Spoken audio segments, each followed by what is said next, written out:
C'est l'annonce qu'il ne fallait pas manquer aujourd'hui au Mobile World Congress de Barcelone. Et regardez, nous sommes chanceux, nous l'avons entre les mains. Il s'agit du tout nouveau LG G6, le nouveau smartphone du constructeur. Et en fait, eh bien, selon LG, c'est le smartphone optimisé. Ici, on corrige certaines erreurs, certaines tentatives un petit peu audacieuses qu'avait entrepris LG avec le G5, à savoir une conception modulaire pour en revenir à l'essentiel. Et l'essentiel, eh bien, ça passe par un produit ultra fin, ultra design. Vraiment, il est très très joli, hein, ce G6. On l'a en main, très léger, 163 grammes seulement, ce qui est pas mal pour un produit quand même conçu avec une bordure en métal et des revêtements Gorilla Glass à la fois du côté de l'écran mais aussi au dos pour un toucher un peu quali. Du côté de l'épaisseur, il fait 7,9 mm, ce qui ne lui empêche pas d'embarquer quand même une batterie un petit peu plus grosse que sur le G5, puisqu'on passe ici à 3300 mAh. Le constructeur n'annonce aucune autonomie, puisque les produits en plus sont encore ici en bêta. Ça, de toute façon, vous le savez, entre ce qui est annoncé et entre ce qu'on mesure au labo, il y a souvent une belle différence, donc il faudra attendre les tests. Ce qui est sûr, eh bien, c'est que LG n'a visiblement pas fait de concession sur la conception du produit avec une grosse batterie et surtout ici, gros point très important, le double capteur photo. À l'arrière, on va retrouver deux capteurs 13 mégapixels, à l'avant 5 mégapixels pour les selfies.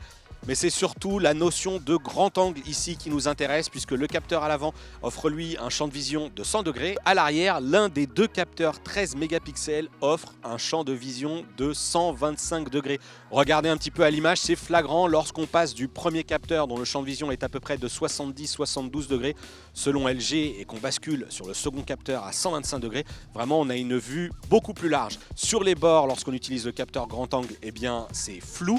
Mais on nous explique ici que c'est lié au fait que ce G6 est encore un prototype. Ce sera corrigé du côté du soft final. Et quand on parle de soft, justement, eh bien, on peut vous dire que LG a fait un beau travail du côté de l'application photo. On va retrouver beaucoup de fonctions, notamment liées à l'aspect réseaux sociaux. Il sera possible de découper l'image en différentes zones pour faire des clichés dédiés aux réseaux sociaux un petit peu plus dynamiques, un petit peu plus complets. Et puis, il y a aussi cette fonction carré. C'est amusant. Du fait de son grand écran de 5,7 pouces, il est tout à fait possible d'utiliser ce format carré pour avoir une prise d'image et ensuite continuer à regarder donc ce qui se passe derrière et continuer à shooter si nécessaire.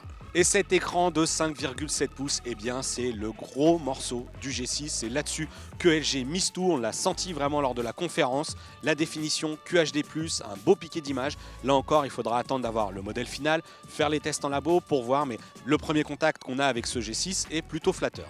Et une autre particularité de cet écran 5,7 pouces au format 18/9, eh bien c'est la capacité de faire tenir un écran de 5,7 pouces dans un format de 5,3. Regardez, j'ai juste en dessous un LG G5, donc le modèle de l'année dernière.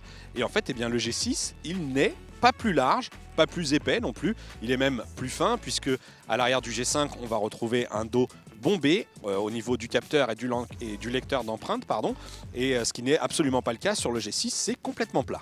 Quelques caractéristiques donc pour ce LG G6, eh bien, il est donc équipé d'une batterie 3300 mAh, on l'a dit, pas d'autonomie annoncée, un processeur Snapdragon 821, un 4 cœurs à 2 Go 35, on va retrouver aussi 4 Go de mémoire vive, 32 Go d'espace de stockage qu'on pourra étendre grâce à un lecteur de carte micro SD qui est situé au même endroit que l'emplacement pour la carte SIM.